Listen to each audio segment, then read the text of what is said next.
Hi, I'm Kiki, and I'm an imperfect ally.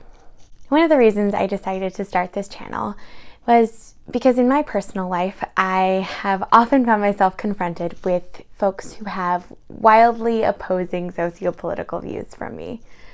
And because of the frequency of those conversations, I have learned how to temper my responses when opinions are expressed that really shock and upset me. And by extension, find my way in to help maybe start to pry their hearts open. I've mentioned this before, but I've seen a lot of people, friends included, who live in a blue bubble or just a political echo chamber in general. And when they're confronted with a difference of opinion than theirs, they're so upset and riled up that they have no other recourse but to just call the other person a bigot or worse. And we all know that that's not an effective way to convince anyone of anything.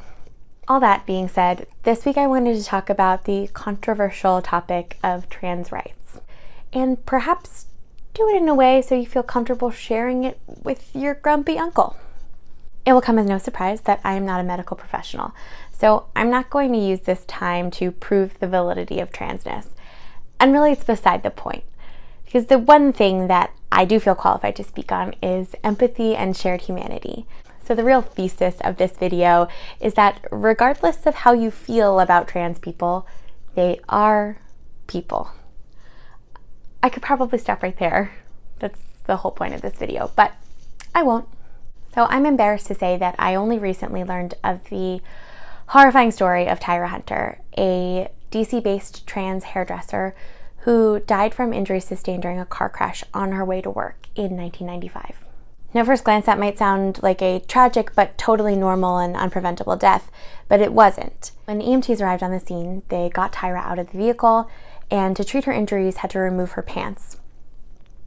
But upon seeing her genitalia, they stopped providing medical care and instead ridiculed her and laughed at her for having a penis.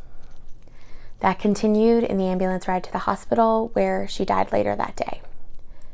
And her autopsy revealed that had they not stopped treating her injuries, Tyra would have had anywhere from a 71 to 88% chance of surviving that accident.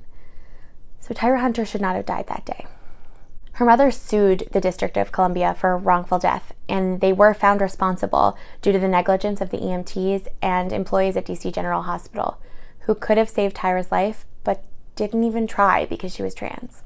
Now you might be thinking, but Kiki, that was 25 years ago. And that's true. But the reason I only heard of Tyra's story recently was because it started recirculating on social media.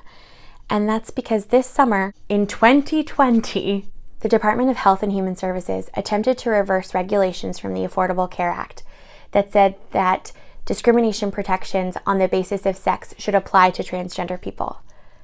It's like, of course they should. Trans activists and those well-versed in the law and queer history quickly and astutely realized that that reversal would mean that trans people could be denied medical care based simply on the fact that they are trans. Thankfully, the Supreme Court blocked that reversal just last month, and very similarly in June ruled that the Civil Rights Act of 1964 also applies to transgender workers. Whew. And it's very encouraging to me that the Supreme Court has chosen to uphold those rights. And it is equally as discouraging that there are American lawmakers who are actively fighting to reverse them. In the Declaration of Independence, our founding fathers stated that we all have the right to life, liberty, and the pursuit of happiness. And to put any American in the position of not being able to get a job or access medical care is a blatant contradiction to those inalienable rights, regardless of what's in their pants. To think that during my lifetime, someone could be bleeding out in an ambulance, surrounded by EMTs who are laughing and ridiculing her, is one of the most sickening things I can think of. Instances of medical discrimination aside, trans people, and Black trans women in particular, are at greater risk of violent crime. In fact, trans people are 3 times more likely to be a victim of murder than the general population.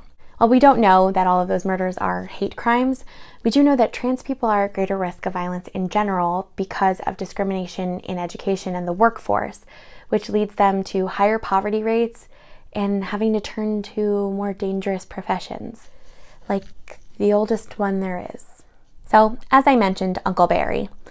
I'm not here to get you on board with transitional surgeries or hormone therapy or argue with you about public restrooms or misgendering people or using the wrong pronouns, although I'm sure you would lose your mind if someone ever called you ma'am. Actually, yes, I am here to talk about misgendering and using the right pronouns. It's really not that hard. If you can use someone's preferred nickname, you can use their preferred pronouns. Just do it. But I hope that you can at least acknowledge and recognize that trans people are human beings, just like you and me, and that we should all be united in outrage when their lives are taken unjustly. Particularly if you go around the internet commenting about how all lives matter, which don't do that, but you get what I'm saying. So as always, I want to provide you with some resources. So linked below is the Human Rights Campaign's 2019 report on violence against transgender individuals. There's also an article from the Washington Post from last month about the ruling to uphold medical care for transgender people. I'm also linking to an article I found from the Post from 1995, right after Tyra Hunter's death. She's repeatedly misgendered in the article.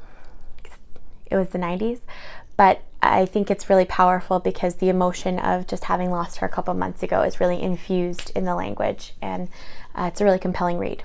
I also want to recommend a couple of trans and non-binary influencers to check out, because I truly believe that daily exposure to people who are different than you increases empathy and can only create a more connected world. The first is Lady Dane Aditi, who is a trans activist, an author, an actress, and all-around boss lady, so I highly recommend you check her out.